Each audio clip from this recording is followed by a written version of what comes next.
Strait of Hormuz carries roughly 20% of the world's oil supply.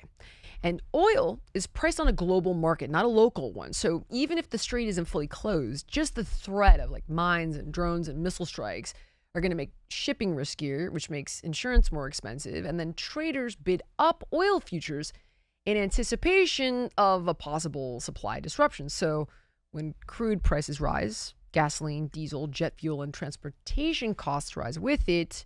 And then because nearly everything in the economy is moved by truck, ship, or plane, higher energy costs are going to ripple outward into food, goods, and services, right? So that's how regional instability quickly turns into higher gas prices and broader inflation at home. Second is obvious, terror. You've got all these 5 terror proxies scattered across the world on purpose. The battlefield is not just missiles in the Gulf. So while these proxies might be wounded, they're certainly not erased. And the concern inside U.S. intelligence circles isn't just a state-to-state escalation, it's lone wolf attacks, proxy retaliation, the targeting of soft targets like transit hubs, embassies, commercial centers, and we're already seeing the grim reality of this unpredictable phase. I mean, you've got the recent shooting at a bar in Austin, Texas, being investigated as a potential act of domestic terror linked to the regime's fall. Now, of course, authorities are looking into the shooter's background, but the bottom line is the guy was wearing a shirt that said property of Allah, okay?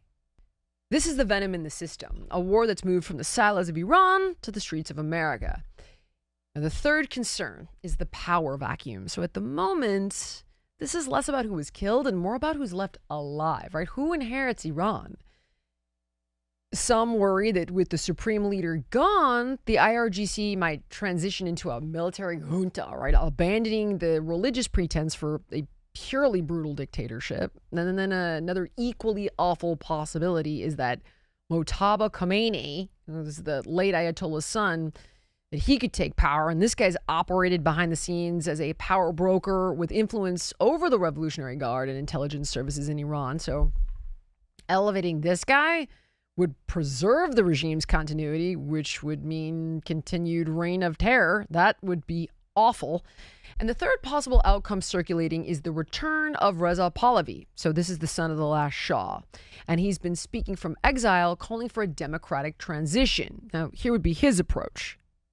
You imagine peace with Israel? Of course. In modern history, Iran actually gave refuge to Jews that were escaping the Nazis during the Second World War, giving them refuge and sanctuary in Iran. The strategic importance of having a partnership with Israel is critical. What are the principles on which you would build a new Iran?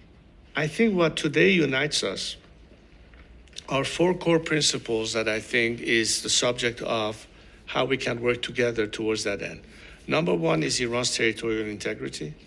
Number 2 is the clear separation of religion from state, which is a prerequisite to democracy, and we paid the price understanding what it means to live under a religious dictatorship.